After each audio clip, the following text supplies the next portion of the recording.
semua, selamat datang di Hello Counselor 2.0 dengan aku, Elsie, dan tamu kita kali ini. Halo, aku Puri Rahayu Arinta dari Fasilitator Form Anak Kabupaten. Ini kita akan bahas suatu permasalahan dengan tema krisis identitas dan subtema krisis identitas dalam suatu pertemanan.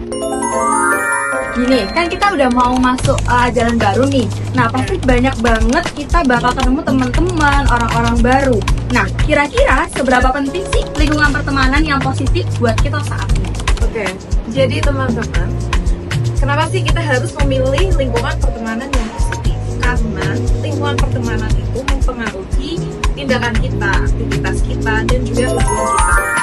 Nah, kalau kita udah bertemu dengan orang-orang yang baru nih Mbak, pasti banyak yang nggak sefrekuensi sama kita. Tapi mereka tuh bisa disebut kayak positive vibes banget gitu loh.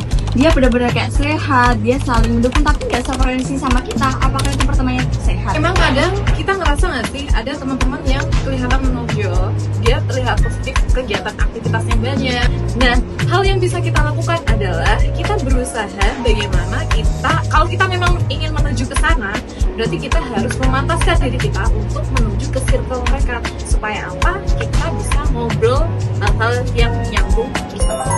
Nah, kalau kita udah tergabung dalam pertemanan yang kurang sehat nih Mbak, bagaimana sih caranya kita biar sadar dan keluar dari pertemanan tersebut? Lalu, gimana caranya kita bisa bertahan, survive di pertemanan itu tanpa terpengaruh hal-hal negatif dan lain?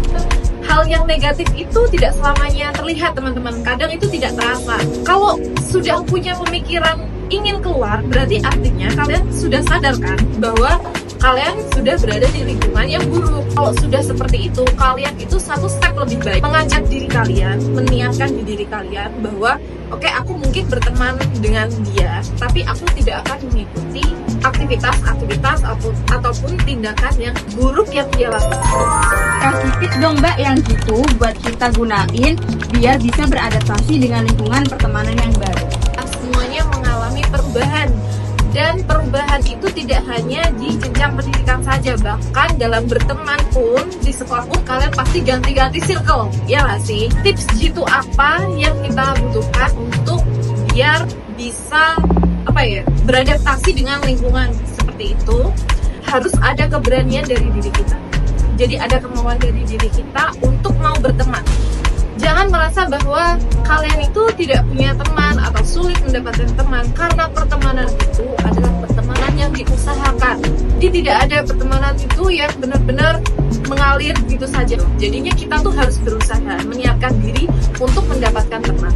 Kalau kita tidak punya teman dan kita tidak berusaha, teman-teman, kita akan selamanya terkungkung pada perspektif seperti itu. Jadi berteman itu semuanya manusia pada umumnya itu diusahakan.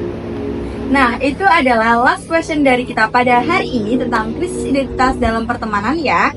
Sebelum kita tutup, dari Mbak Puri, adakah pesan-pesan dari untuk teman-teman penonton di rumah? Jadi krisis identitas itu tidak merujuk pada anak SMP, SD, SMA, ataupun kuliah, ataupun orang-orang dewasa.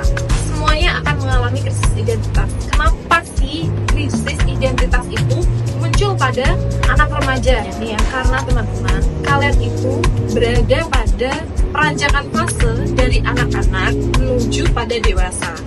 Jadi wajar anak remaja itu mulai berpikir secara mendalam karena ada perubahan.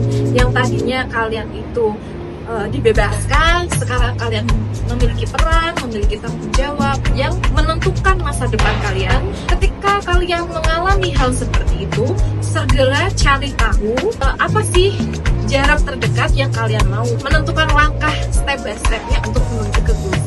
Jadi gak akan bingung.